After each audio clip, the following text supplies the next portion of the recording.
کیا آپ نے کبھی کسی سانپ کی انباکسنگ ہوتی ہوئی دیکھی ہے؟ اس ویڈیو میں آپ دیکھ سکتے ہیں کہ کیسے یہ شخص سانپ کو یہاں سے کھول کر نکالتا ہے۔ اس کے علاوہ کیا آپ نے کبھی دنیا کا سب سے چھوٹا سانپ دیکھا ہے جو کہ لٹرلی ان کے انگوٹھے سے بھی چھوٹا ہے؟ یہ جو ویڈیو آپ دیکھ رہے ہیں جس میں آپ دیکھ سکتے ہیں کہ کیسے لوگ اس انتہائی تیز پانی کے بہاؤ کے بیچوں بیچ اپنے گاڑیوں کے سمیت ہی پھنس جاتے ہیں، لیکن خوش قسمتی سے یہ سارے لوگ صحیح وقت پر یہاں سے نکل جانے میں کامیاب ہو جاتے ہیں۔ کیا آپ نے کبھی اتنا بڑا ریموٹ کنٹرول پلین دیکھا ہے؟ اس ویڈیو کو دیکھ کر آپ خود اندازہ لگا سکتے ہیں کہ اس پلین کا سائز کتنا زیادہ بڑا ہے۔ نہ صرف اس کا سائز بہت زیادہ بڑا ہے بلکہ آسمان میں کافی اوپر تک اڑ سکتا ہے، جسے پہلی بار میں دیکھنے سے یقیناً کوئی بھی انسان حیران ہو سکتا ہے۔ اس پلین کا سائز اتنا زیادہ بڑا ہے کہ اسے دیکھ کوئی بلیو ہی نہیں کر سکتا ہے کہ اسے ریموٹ کی مدد سے بھی آسمان میں اڑایا جا سکتا ہے۔ جب ایک بکری اس گڈھے میں پھنس جاتی ہے تب یہ لوگ مل کر اس شخص کو پکڑتے ہیں اور یہ شخص نیچے جا کر اسے وہاں سے نکال لیتا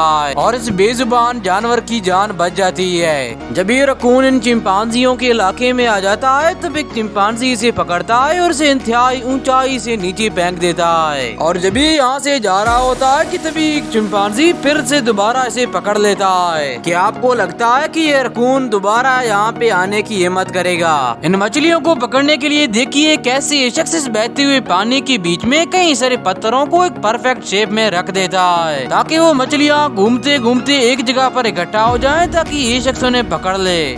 انگور تو آپ سبھی کھاتے ہوں گے جو کہ کھانے میں بہت مزیدار اور میٹھے ہوتے ہیں، لیکن یہ لوگ ایک ساتھ پورے 100 کلو کی انگوروں کا جوس بناتے ہیں جنہیں بنانے میں انہیں بہت زیادہ وقت لگ جاتا ہے، جس کے بعد جا کر یہ ان کا جوس بنا پاتے ہیں، اور اسی جوس کو یہ لوگ بعد میں غریب لوگوں کو پینے کے لیے دے دیتے ہیں۔ اگر آپ چاہیں تو ڈسکرپشن میں دیے گئے ہوئے لنک پر کلک کر کے میرا سیکنڈ چینل بھی سبسکرائب کر سکتے ہیں۔